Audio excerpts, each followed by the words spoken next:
आज एक तमिलनाडु में आदिवासी समाज की एक रैली निकली, जिसमें उनका कहना है कि हमें आरक्षण की भीख नहीं चाहिए। मैं उनको सैल्यूट करता हूँ। दूसरा चीज़ उसमें यह है कि उन्होंने कहा कि हम कृषि प्रधान हैं और हमारे पूर्वज भी खेती कर रहे थे, हम भी खेती करते हैं और आज की डेट में हम सक्षम हैं। सरकार बार बार हमें नीचा दिखाने की कोशिश ना करे। बार बार सरकार हमें दलित, पिछड़ा, अन्य प्रकार के वर्ड्स हमारे लिए यूज़ करती है। मेरा भी यही कहना है। उन्होंने ये भी कहा कि ऐसा कानून जो हमारे हिंदू समाज को तोड़ने का काम करे, हमारा भाईचारा खराब करे, हमें कतई बर्दाश्त नहीं। थैंक यू, धन्यवाद। मेरा भी यही कहना है, क्योंकि आमतौर पे जो सामाजिक जीवन में जो समाज के बीच में रहते हैं ना, तो सबके घर पास में होते हैं, चाहे वो कोई भी समाज का हो। हम उनके बीच में रहते हैं, वो हमारे बीच में रहते हैं, भाईचारा बहुत अच्छा बना हुआ रहता है।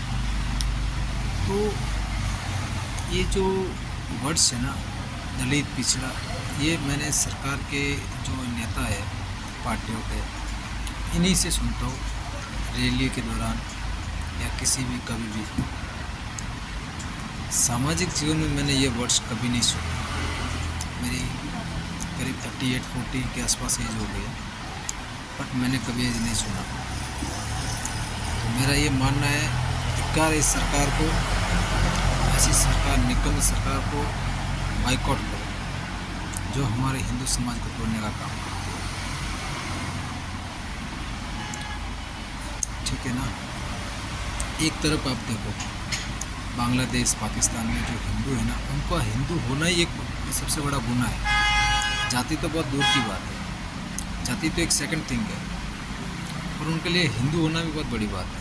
अब वो हिंदू होने की सज़ा इतनी बड़ी भुगत रहे हैं कि इतनी बड़ी उनके सामने गरीबी है कि वास्तविक तौर पे मैं वो बताऊँ, एजुकेशन तो बहुत दूर की बात है, व्यापार तो बहुत दूर की बात है, वो खाने के लिए तरसते हैं। और जिसके पास में कोई ज़मीन जायदाद थी, वो बेच के कुछ लोग इंडिया आ गए, वो अपना जीवन यापन कर रहे हैं। भाई साहब, एक छोटे जो बंदे धर्म को बचाने के लिए पाकिस्तान, बांग्लादेश से आकर के यहाँ देश में आ गए, और यहाँ की सरकार हमारी जातियों में बांट के हमारे भाइयों को तोड़ रही है।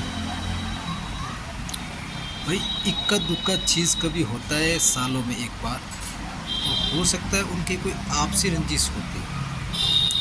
सामाजिक जीवन में कभी झगड़े नहीं हुए, कभी दो बड़े समाजों के बीच में आज दिन तक टकराव नहीं हुआ। ऐसा मैंने व्यक्तिगत तौर पर कभी नहीं देखा। तो ये मेरा यही कहना है कि आप सोचो समझो, ऐसी निकम्मी सरकार को ना पूर्ण रूप से बाइकआउट करो जो समाज को तोड़ने का काम करती है। तीसरा ही कोई ऑप्शन देख लेंगे, और कोई ज़रूरी नहीं। ठीक है ना।